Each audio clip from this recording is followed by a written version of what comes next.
Friends, I'm going to do a quick educational video Q&A. Now, this guy, he did a video, it's called partial reps, but I'm using this as not as you're doing a partial rep. It means that I'm going to use this as an example to show you that you cannot make it for a full concentric in what we call an eccentric overload exercise, all right? Doing full range of motion versus one experimental group. Right. It's not about I'm doing full range of motion. It's about I can't make it for the full range of motion because the weight is so heavy. That's the whole point. Natty set of bros doing just length and partials. I did not find that experiment, but that is why I made this video. But anyways, I got off track. This is the way you could get damage in the muscle fibers a lot faster, quicker, and you don't need a spotter. Look, I'll explain this. You'll see. The second reason I think this works so well for me is because I was able to increase that time under tension. Yeah. I was basically able to hold on to any exercise and do more. Yes, there is time under tension there the whole time, because if you use your back muscles instead of your arms like this for an example, you're going really heavy where you can't you can't pull it with your arms. Only your back can. And then it stretches your back out and then you pull back again with your back muscles. Reps relatively longer than I normally do. Okay, so he's using his arms here, so that's too light. Notice how he's just pulling his arms in, so he's not really working his back.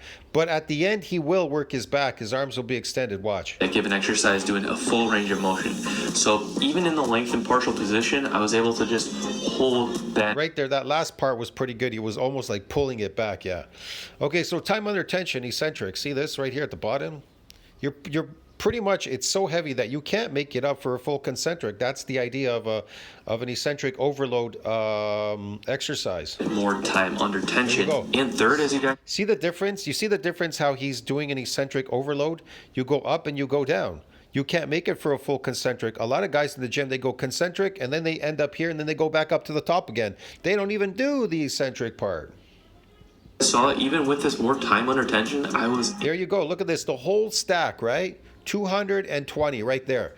That's the idea. You could do the entire stack. You don't have to fool around with the weights in the gym. Watch. Able to use more weights doing. Yes, you're able to use more weight because you can't make it for the full concentric. That's the whole idea. And you do multiple sets and reps between 8 and 12 to damage these muscle fibers. They're type 2 and you need to fire them quickly. Length and partials. So with the muscles in the lengthened position, potentially stimulate. All right, his are too short, okay? I don't know what he's doing here. This is too short. You need to pull that weight with your biceps. Your biceps will pull it inward. But you're not going to make it for a full concentric. That's the whole idea. You go as heavy as you can, pull inward, and then let the weight extend your arms out. Let it pull you down. More muscle growth, more time under tension, So you see, you're able to do the entire stack. So why fool around with the middle stack or whatever? You could do the way you could do that, and even more. You can put a 45-pound plate on there too, man. You could do the whole thing, man. In my gym, it goes up to like some of them go up to 400. You could do 400 on there. To do more reps, just doing length and partials, and then more. Yeah, see, he's talking about length and partials. I'm just using him as an example for eccentric overload. It's not considered a partial. It means that you couldn't make it for the full concentric. Weight being used, just like it. Okay, that weight is too light. See what I mean? He's just doing a partial rep for whatever reason.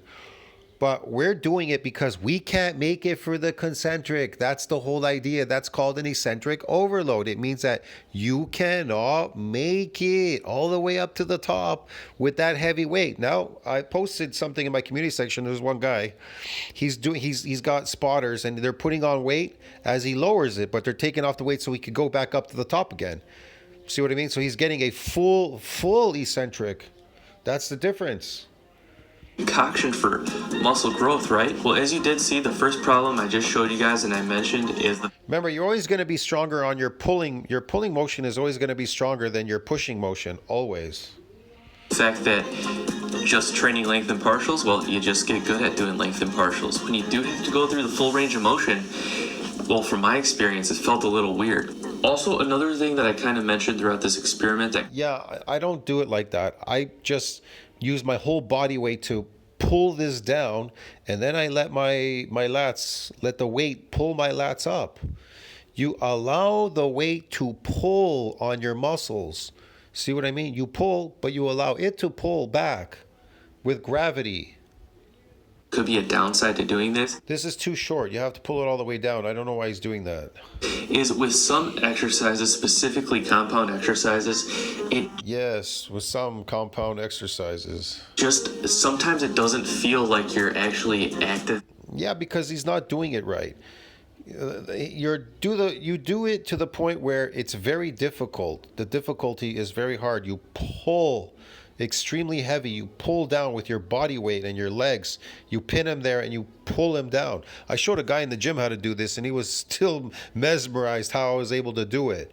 It's because I positioned myself standing as I pulled down. I use my body weight to pull it all down, and then I use my knees. I kind of sling them underneath and then pull the rest of it down. Then I let the weight pull me back up. You understand me? But anyway, yeah, it's a good example. The muscle groups you want to activate. But yeah, with like the lat pull down, for I instance, think he had a girl there in the video. He had a girl where she pushed it, she pulled it down, and then he let it go up. She pulled it down, go up. But he did that on this video he did called Negatives. that initial range, it really felt like it was working mostly elbow flexor. Yeah, it's working your elbow flexor because you're not doing it right. You have to pull it all the way down, and then let it right up. Use your body weight. Don't use your arms to pull it down. Use your body weight to pull it down. And not so much back muscles. I did feel like I got a little bit more used to it towards the end of the experiment. Yeah. Anyways, man, I'm gonna go. That was just using that for educational purposes. I don't know what else he has here. I think that was it. See what Of the else he has. mobility or flexibility, and if one was trying to use Yeah, this is concentric. This is not eccentric here, so it's not enough. He says he's doing partial reps and keeping the tension on the muscle. There are people that do that, especially calisthenic people. heavier weights, like I could see how that could lead to something, bad. You could do that, but that's not going to cause an addition of these sarcomeres just doing that the way he did it. Anyway, okay, I'll see you in the next one, man. Tell us what you think about that. Like, subscribe, support the channel. I hope that helped.